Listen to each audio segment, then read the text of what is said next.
নমস্কার, Rishibani institute of Vedic অ্যাস্ট্রোলজির পক্ষ থেকে স্বাগত জানাই আজকের জ্যোতিষ আলোচনায়। আমি শান্তনু আপনাদের সঙ্গে। আলোচ্য বিষয় বিশুদ্ধ জ্যোতিষ। আমরা আলোচনা করব মেষ রাশির বিষয়ে। মঙ্গলের দ্বারা নিয়ন্ত্রিত, মঙ্গলের দ্বারা প্রভাবিত অগ্নিতত্ত্বের এবং চর প্রকৃতির এই রাশি।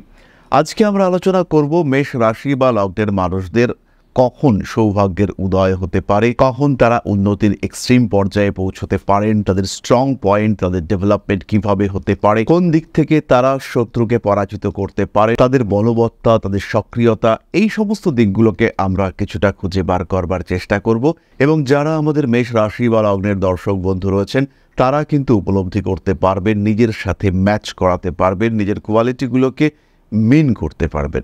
যাই হোক, দেরি না করে আমরা চলে আসব মূল আলোচনায়। তবে তার আগে একটি ছোট্ট বিষয় আপনাদের সঙ্গে শেয়ার করতে চাই। মে মাস থেকেই আমরা থাকছি দুর্গাপুর, আগরতলা। তার সঙ্গে সঙ্গে একটি নতুন সুখবর ঋষিবাণীর পক্ষ থেকে। গুয়াহাটিতে আমাদের কিন্তু নতুন ব্রাঞ্চ স্টার্ট হতে চলেছে। মে মাস থেকেই আপনারা অ্যাডমিশন করতে পারবেন। সরাসরি আমাদের কন্ট্যাক্ট নাম্বারে আপনারা যোগাযোগ করবেন। মে মাস থেকে গুয়াহাটিতে আমাদের ইনস্টিটিউশন স্টার্ট হচ্ছে। যারা জ্যোতিষ শিখতে চান, যারা আর্ট অফ প্রেডিকশন শিখতে চান, তারা সরাসরি সংযুক্ত হন আমাদের সাথে। এবার আমরা চলে আসি মূল আলোচনা প্রসঙ্গে, অর্থাৎ মেষ, কালপুরুষের প্রথম রাশি। এইমাত্র আমরা বলেছি, ইতিমধ্যে আমরা রীতিমতো সবাই জানি যে অগ্নিতত্ত্বের চর প্রকৃতির রাশি। কিন্তু এই মেষ রাশির মধ্যেই রয়েছে বেশ কয়েকটি বিশেষ ক্ষমতা। সেই বিশেষ ক্ষমতাগুলোকে এক্সপ্লোর করবার জন্যই আজকের আমাদের এই ভিডিওটি। প্রথম বিষয়টি হলো মেষ মারাত্মক স্ট্রেট ফরওয়ার্ড। মেষ ঈশ্বর ছাড়া কাউকে ভয় পায় না। মেষ ঈশ্বরকে ভালোবাসে এবং মেষের মধ্যে যে ভক্তি দেখতে পাওয়া যায়, যে ডেডিকেশন দেখতে পাওয়া যায়, সেটা কিন্তু 100% পিওর বিশুদ্ধতা। এটা আমরা মেষের ক্ষেত্রে দেখতে পাই। মেষের রাগ বিশুদ্ধ, মেষের ভালোবাসা বিশুদ্ধ, মেষের দায়িত্ববোধ সেটাও বিশুদ্ধ। এই যে বিশুদ্ধতার প্রকাশ, এটাই কিন্তু মেষকে করে তোলে অনন্য। তাই মেষ রাশি বা লগ্নের মানুষের উপরে চোখ বন্ধ করে ভরসা করা যায়। মেষ খুব ভালো বন্ধু। মেষ রাশি বা লগ্নের মানুষ, তাদের উপরে নির্ভর করা যায়। কিন্তু কখনো কখনো এই ভালো বন্ধু সে কিন্তু ভালো শত্রুও হয়ে উঠতে পারে। প্রশ্ন হলো কখন? যদি দেখতে পাওয়া যায় মেষ লগ্ন কোনো জাতকের কিন্তু মঙ্গল অবস্থান করে রয়েছে ষষ্ঠ বা দ্বাদশে, এবং এই অবস্থায় রাহুর দৃষ্টি মেষের ওপরে রয়েছে, কিংবা মেষ লগ্ন যে কোনো রাশি, সেই চন্দ্র অর্থাৎ জন্ম রাশি, সেখানে রাহু অবস্থান করে রয়েছে, এবার কিন্তু মেষের পিওরিটি অবশ্যই নষ্ট হবে। মেষ রাশি বা লগ্নের জাতক বা জাতিকা, তাদের জন্মকুণ্ডলিতে যদি বৃহস্পতি পীড়িত হয়, তার পিওরিটি কিন্তু নষ্ট হয়। মেষ মারাত্মকভাবে বৃহস্পতির উপর ডিপেন্ডেন্ট একটা রাশি। বৃহস্পতি মেষের জন্য নবমপতি। মেষের যে ক্রোধ, তার যে উগ্রতা, তার যে অ্যাগ্রেসিভ বিহেভিয়ার, তাকে নিয়ন্ত্রণ করে বৃহস্পতি মেষকে প্রেজেন্টেবল করে তুলতে পারে। তাই মেষ রাশি বা লগ্নের মানুষদের জীবনে সফল হওয়ার জন্য অবশ্যই দেবগুরু বৃহস্পতির অনুগ্রহ প্রয়োজন। মেষের জন্য রবি বা সূর্য, সেও কিন্তু অত্যন্ত শুভ গ্রহ। কিন্তু রবি শুভ গ্রহ হলেও রবি কিন্তু মেষকে আরও অ্যাগ্রেসিভ, আরও ইগোইস্টিক করে তোলে। মেষের মধ্যে অহং সত্তা, সেটি আরও বেশি মাত্রায় প্রকাশমান হয়ে ওঠে। তখন কিন্তু মেষকে নিয়ন্ত্রণ করা যায় না। মেষ নিজেও নিজেকে নিয়ন্ত্রণ করতে পারেন না। মেষ বুঝতে পারেন না তার ব্যবহার কতটা খারাপ হচ্ছে। মেষ বুঝতে পারেন না তার ব্যবহারের মধ্যে কতটা অবজ্ঞা প্রকাশিত হচ্ছে। তাই মেষ রাশি বা লগ্নের মানুষদের জন্মকুণ্ডলিতে বৃহস্পতি অত্যন্ত গুরুত্বপূর্ণ। এরপরে আমরা চলে আসব আরেকটি গ্রহের কথায়, সেটি হলো শুক্র। শুক্র যদি মেষের কুণ্ডলিতে ভালো থাকে, তবে সেই মানুষটি কিন্তু মারাত্মক রকমের অ্যাট্রাক্টিভ হয়ে ওঠেন। তাকে পাওয়ার জন্য বিপরীত লিঙ্গের মানুষরা পাগলের মতো বিহেভ করতে থাকে। মেষ রাশি বা লগ্নের মানুষের তখন প্রচুর প্রেমিক, প্রচুর প্রেমিকা হয়ে দাঁড়ায়। মেষ রাশির মানুষটি তখন কিন্তু আকর্ষণের চরম মাত্রায় অবস্থান করেন। তিনি তার নিজের মোহে আবিষ্ট করে ফেলতে পারেন আশেপাশের সকল মানুষকে। তার কথাই তখন শেষ কথা হয়ে দাঁড়ায়। তার ব্যক্তিত্বের কাছে বাকি সবাই পরাজয় স্বীকার করতে বাধ্য হন। আর এই পর্যায়ের শেষ গ্রহটির কথা যদি আমরা বলি, তিনি হলেন শনিদেব। শনিদেব যদি মেষ রাশি বা লগ্নের মানুষদের উপরে কৃপা দৃষ্টি দিয়ে থাকেন, তাহলে কিন্তু খাটতে খাটতে মেষের জীবন শেষ। প্রচুর পরিশ্রম, সেটা কর্মক্ষেত্রে হতে পারে, সেটা ধর্মক্ষেত্রে হতে পারে, সেটা যুদ্ধক্ষেত্রে হতে পারে, সেটা শাসন ক্ষেত্রে হতে পারে। প্রত্যেকটি ক্ষেত্রে কিন্তু জাতককে পরিশ্রম করতে হবে, জাতককে ইউজড হতে হবে। এবং যদি জীবনে একবার শনির দশা পড়ে, আর যদি শনিদেব মেষের জন্য রুষ্ট হন, তাহলে সেই মেষ ব্যথা, যন্ত্রণা, কষ্টে একদম পীড়িত হতে শুরু করেন। তাই শনি, মঙ্গল, শুক্র, বৃহস্পতির একটা প্রপার সমন্বয়ন, এটা যদি মেষের কুণ্ডলিতে দেখতে পাওয়া যায় এবং তার সঙ্গে যদি একটা অসাধারণ দশা পড়ে যায়, হতেই পারে বৃহস্পতির দশা, শনির অন্তর্দশা, শুক্রের দশা, বৃহস্পতির অন্তর্দশা, সেই সময় মেষের জীবনে যে পরিবর্তনটা আসে সেটা কিন্তু মেষকে একটা সুদূর প্রসারী ডেভেলপমেন্ট দিয়ে দিতে পারে, একটা হিউজ ইমপ্রুভমেন্ট সেটা মেষ পেতে পারেন এবং সেই ইমপ্রুভমেন্ট, সেই ডেভেলপমেন্ট সেটা কিন্তু মেষকে সারা জীবনের মতো একটা সাপোর্ট দিয়ে দিতে পারে। ফলে মেষ রাশি বা লগ্নের মানুষদের সবচেয়ে বড় স্ট্রং পয়েন্ট হচ্ছে মেষ অনেস্ট। 2 নম্বর পয়েন্ট হচ্ছে মেষ হারতে জানেন না। 3 নম্বর পয়েন্ট হচ্ছে মেষ অপ্রতিরোধ্য, মেষকে আটকে রাখা যায় না। মেষ যদি মনে করেন যে আমি এটা কমপ্লিট করব, তাহলে যেভাবেই হোক মেষ কিন্তু সেটাকে করবেন। 4 নম্বর পয়েন্ট হলো মেষের প্রবল ধৈর্য। চর রাশির মানুষ অত্যন্ত চঞ্চল, কিন্তু তা সত্ত্বেও যদি মেষ ডিসিশন নেন যে আমি এই কাজটা কমপ্লিট করব, তাহলে মেষকে কিন্তু আটকানো যাবে না। গ্রহদের দ্বারা প্রবল প্রেরিত না হলে মেষ কিন্তু কাজটা কমপ্লিট করবেন। 5 নম্বর পয়েন্ট হলো মেষের ক্ষেত্রে প্রবল ঐশ্বরিক বিশ্বাস। মেষ কিন্তু ঈশ্বরের উপরে নির্ভর করেন এবং কোনো কিছুর জন্যই মেষের ঐশ্বরিক বিশ্বাস কমতে দেখতে পাওয়া যায় না। 6ষ্ঠ বিষয়টি হলো মেষ প্রবল পরিশ্রমী। 7ম বিষয়টি হলো মেষ সহজে মিথ্যে কথা বলতে পছন্দ করেন না। 8ম বিষয়টি হলো মেষের দায়িত্ববোধ, মেষ হিউজ রেসপন্সিবল। 9ম বিষয়টি হলো মেষ কিন্তু কথা দিয়ে জানে কথা রাখতে এবং 10ম বিষয়টি হলো মেষ জীবনের প্রতিটা মুহূর্তকে বাঁচতে জানে, মেষ জীবনকে উপভোগ করতে জানে এবং সুখকে সুখের মতো, দুঃখকে দুঃখের মতো ভোগ করতে জানে মেষ রাশি বা লগ্নের মানুষরা। জীবনের পরিবর্তনশীলতাকে অ্যাকসেপ্ট করতে জানে মেষ এবং এই কারণগুলির জন্যই কিন্তু মেষ রাশি বা লগ্নের মানুষ তারা হয়ে ওঠেন অপ্রতিরোধ্য। তারা কিন্তু হারেন না, জীবন যুদ্ধে তারা শেষ পর্যন্ত জয়ী হয়ে থাকেন। গ্রহ অবস্থান মারাত্মক যদি খারাপ হয়, ব্যবসা করছেন, শুক্র ষষ্ঠে নিচস্থ এবং বুধ যে কিনা ষষ্ঠপতি সে পঞ্চমভাবে অবস্থিত, রবি পঞ্চমপতি, তিনি হয় কন্যা রাশিতে অথবা তুলায় নিচস্থ, এই কম্বিনেশনের মানুষ তাকে পিছিয়ে আসতে হবে। তিনি ব্যবসা করে উন্নতি করতে পারবেন না, বাধা আসবে তার ক্ষেত্রে। তাকে ব্যবসা করবার জন্য এক্সটার্নাল ব্যাকআপ বা সাপোর্ট নিতে হবে।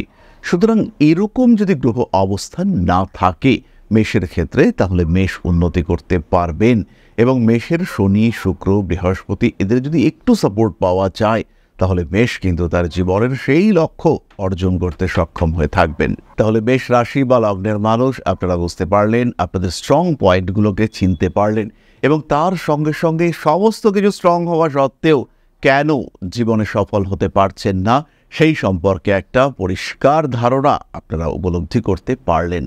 এবার আমরা চলে আসব আলোচনার পরবর্তী পর্যায়ে, অর্থাৎ আপনাদের প্রশ্নে জ্যোতিষের উত্তর। তবে তার আগে ছোট্ট একটি বিষয় আপনাদের সঙ্গে শেয়ার করতে চাইব। আশা করি পরম পিতার আশীর্বাদে সবাই খুব ভালো আছেন। জীবনে চলার পথে বিভিন্ন সময় বিভিন্ন ক্ষেত্রে আমরা প্রত্যেকেই কিছু না কিছু জনহিতকর কার্য করে থাকি। রাস্তায় যদি একজন মানুষ এসে আমাদের কাছে সাহায্য চায়, আমরা যতটুকু সম্ভব তাকে সাহায্য করবার চেষ্টা করি। কখনো কিছু অর্থের বিনিময়ে, কখনো তাকে কিছু খাদ্য সামগ্রী কিনে দিয়ে, কখনো গাছের জল দিয়ে, কখনো পাড়ার রাস্তার কুকুরটিকে খেতে দিয়ে আমরা সমাজের উন্নতি করবার চেষ্টা করি। আমরা সমাজের প্রতি আমাদের সামাজিক দায়বদ্ধতা পালন করবার চেষ্টা করি, কারণ প্রত্যেকেই আমরা মানুষ, প্রত্যেকের মধ্যেই রয়েছে মনুষ্যত্ব, প্রত্যেকেই আমরা অপরকে সাহায্য করবার জন্য অল্প বিস্তর দায়বদ্ধ। এই ভাবনা নিয়েই অধ্যাত্ম, সেবা এবং প্রকৃতি পূজনের ব্রতী হয়েছে আমরা। আপনাদের সহযোগিতায় গঠন হয়েছে পরম ব্রহ্ম মিলন মঠ ও সেবাশ্রম। দীর্ঘদিন ধরেই, প্রায় বিগত 3 বছর ধরে বিভিন্ন সময়ে, বিভিন্ন অবস্থায়, বিভিন্ন পরিস্থিতিতে মানুষের পাশে গিয়ে আমরা দাঁড়িয়েছি। মানুষের পাশে যতটা সম্ভব সাহায্য করবার চেষ্টা আমরা করেছি আমাদের ক্ষুদ্র সামর্থ্যে। বারংবার আমরা পেয়েছি আপনাদের সাহচর্য, বারংবার আপনারা বাড়িয়ে দিয়েছেন আপনাদের সহযোগিতার হাত। তাই আরও একবার আপনাদের সামনে আজ আমি আবার এসেছি পরবর্তী কর্মসূচিকে বাস্তবায়িত করবার জন্য। বিগত দিনগুলিতে বিভিন্ন সময়ে আমরা বিভিন্ন ক্ষেত্রে ডোনেশন কর্মসূচি করেছি। আমরা শীতকালে কম্বল বিতরণ করেছি, মোজা, চটি বিতরণ করেছি, মশারি বিতরণ করেছি ডেঙ্গুর সময়, করোনার সময় খাদ্য সামগ্রী বিতরণ করেছি আমরা। তার সঙ্গে সঙ্গে ছোট ছোট শিশুদের পড়াশুনো এগিয়ে যাওয়ার জন্য সারা বছরের সমস্ত শিক্ষা উপকরণ আমরা বিতরণ করেছি। তাদের সঙ্গে আমরা সময় কাটিয়েছি। এদের শিক্ষার ক্ষেত্রে যাতে ডেভেলপমেন্ট হয়, তাই বেশ কিছু এলাকায় আমরা সম্পূর্ণ বিনামূল্য কোচিং সেন্টার পরিচালনা করছি এবং বিশেষ বিষয়টি হলো যে প্রত্যেকটি ক্ষেত্রেই আপনারা কিন্তু প্রত্যক্ষ বা পরোক্ষভাবে আমাদের সঙ্গে আছেন। এই কর্মসূচিগুলিকে সঠিকভাবে এগিয়ে নিয়ে যাওয়ার জন্য এবার প্রয়োজন হয়ে পড়েছে একটি পরিকাঠামো, একটি সুগঠিত আশ্রমের, যেখানে বেশ কিছু মানুষ আশ্রয় পাবে, যেখানে বেশ কিছু বৃদ্ধ বৃদ্ধা তাদের দিনগুলিকে আরেকটু খুশির মধ্যে নিয়ে আসতে পারবেন, যেখানে বেশ কিছু অসহায় শিশু তাদের অভিভাবক খুঁজে পাবে, যেখানে বেশ কিছু নিষ্পাপ প্রাণ বিকশিত হওয়ার সুযোগ পাবে, যেখানে বেশ কিছু নিষ্পাপ প্রাণী তারা তাদের আশ্রয় খুঁজে পাবে। এই আশ্রম পরিকল্পনার জন্য, তার পরিকাঠামো নির্মাণের জন্য আমরা একটি জায়গা সিলেক্ট করেছি। সেই জায়গাটি ক্রয় করবার জন্য প্রয়োজন বিপুল অর্থের, যেটি কেবলমাত্র আমাদের প্রচেষ্টায় সংগ্রহ করা অসম্ভব। তাই আপনাদের প্রত্যেকের কাছে ছোট্ট অনুরোধ, প্রত্যেকেই অল্প অল্প করে এগিয়ে আসুন। প্রত্যেকের বিন্দু বিন্দু অনুদানে একদিন সিন্ধু স্বরূপ গড়ে উঠবে পরম ব্রহ্মমিলন মঠ ও সেবাশ্রম। আমাদের প্রত্যেকের স্বপ্ন সমাজের জন্য কিছু করে যাওয়ার, সমাজকে উন্নততর পর্যায়ে নিয়ে যাওয়ার এই যে প্রচেষ্টা, এই যে ইচ্ছে, এই যে উদ্যম, এই উৎসাহ বাস্তবায়িত হবে আপনাদের সহযোগিতার মাধ্যমে। তাই আপনাদের প্রত্যেকের কাছে স্বনির্বন্ধ অনুরোধ, যতটুকু সম্ভব, যতটুকু সামর্থ্য, হতেই পারে অতি ক্ষুদ্র সেই সামর্থ্য, কিন্তু এসে পাশে দাঁড়ান। ইতিমধ্যেই বহু মানুষ তাদের যথাসম্ভব সাহায্যের হাত আমাদের দিকে বাড়িয়েছেন। আমরা তাদের প্রতি কৃতজ্ঞ, আমাদের আন্তরিক ধন্যবাদ আমরা জানাই তাদের প্রতি। এবং আপনাদের কাছেও আমাদের অনুরোধ, আপনারাও একটু একটু করে এগিয়ে আসুন। সবাই যদি অল্প অল্প করে এগিয়ে আসি, তাহলেই কিন্তু বিরাট কোনো স্বপ্ন বাস্তবায়িত হতে পারবে। সকলেই যদি অল্প অল্প করে এগিয়ে আসি, তাহলেই কিন্তু বিরাট এই মহান কর্ম বাস্তবায়িত হতে পারবে। একদিন আমার আপনার প্রত্যেকের স্বপ্ন পরম ব্রহ্মমিলন মঠ ও সেবাশ্রম আধ্যাত্ম সেবা এবং প্রকৃতি পূজনের এই মহান দায়িত্ব নিয়ে এগিয়ে আসতে পারবে, একটি জায়গা তৈরি করতে সক্ষম হবে। সবাইকে জানাই অগ্রিম ধন্যবাদ এবং শুভেচ্ছা। সবাই খুব ভালো থাকবেন। নমস্কার। তাহলে এবার আমরা চলে আসি আপনাদের প্রশ্ন প্রসঙ্গে। প্রশ্ন করেছেন সিদ্ধার্থ, ঢাকা, বাংলাদেশ থেকে। 17/5/1998 রবিবার। আমার সম্পর্কে বিস্তারিত জানতে চাই, আবার অর্থনৈতিক অবস্থা এবং ক্যারিয়ার জানতে চাই। দাদা ধন্যবাদ। ভাই সিদ্ধার্থ, তোমার লগ্ন হলো কর্কট এবং জন্ম রাশি মকর। লগ্ন অধিপতি অর্থাৎ চন্দ্র, তিনি সপ্তমভাবে অবস্থান করে রয়েছেন, দ্বিতীয়ভাবে রাহু, দশমে নিচস্থ শনি, তার সঙ্গে বুধ দ্বাদশপতি। তোমার জন্য চাকুরি হলো সঠিক প্রফেশন, এবং যদি তুমি কর্মসূত্রে বিদেশ যাত্রা করতে পারো তবে সেটা তোমার জন্য আদর্শ হবে। বিদেশ যাত্রার পূর্ণ সংযোগ তোমার জন্মকুণ্ডলিতে রয়েছে, কিন্তু এই ক্ষেত্রে রাহু যেমন তোমার মধ্যে বিদেশ যাত্রার আগ্রহ সৃষ্টি করবে, ঠিক সেই রাহুই কিন্তু বিদেশ যাত্রার পথে তোমাকে বাধার চেষ্টা করবে এবং বাধা সৃষ্টি করে তোমাকে একটা ডিপ্রেশনের মধ্যে ফেলবার চেষ্টা করবে। তোমার জন্য প্রবল মারক গ্রহ শনিদেব, তিনি কিন্তু তোমার দশমভাবে অবস্থান করে রয়েছেন এবং তোমার চন্দ্রের উপরে তার দশম দৃষ্টি রয়েছে। চন্দ্র তোমার রাশিতে শনির ক্ষেত্রে অবস্থিত হয়ে শনি দ্বারা দৃষ্ট হওয়ার কারণে ঠান্ডা লাগা, ডিপ্রেশন, মনের মধ্যে অশান্তি, একটু ইনফেরিয়রিটি ফিলিং, এগুলো কিন্তু তোমাকে কষ্ট দিচ্ছে। যথেষ্ট পরিমাণে অর্থ উপার্জন করতে না পারলে তুমি কিন্তু মানসিক অস্থিরতায় ভুগবে। বিবাহিত জীবন মোটামুটি ভালোই, তবে কুটুম্ব কুল থেকে কিছু অস্থিরতার সম্ভাবনা দেখতে পাওয়া যায়। বন্ধুদের কারণে তোমার কিন্তু বিবাহিত জীবনে কিছু অশান্তি আসতে পারে, আবার এই বন্ধুরাই প্রবলভাবে দায়িত্ব পালন করবে তোমার সঙ্গে তোমার প্রেমিকা বা তোমার স্ত্রীর সম্পর্ক সৃষ্টি করবার ক্ষেত্রেও। সবচেয়ে বড় জিনিস তোমার কুণ্ডলিতে, সেটা হলো প্রতিনিয়ত শরীরের যত্ন, এটা কিন্তু অবশ্যই রাখতে হবে। এবং শরীরের সঠিক যত্ন রাখলে, একটু এক্সারসাইজ, একটু মেডিটেশন, নিজেকে ঠিক রাখলে পরে তুমি ধীরে ধীরে তোমার লক্ষ্যগুলিকে অতিক্রম করতে পারবে।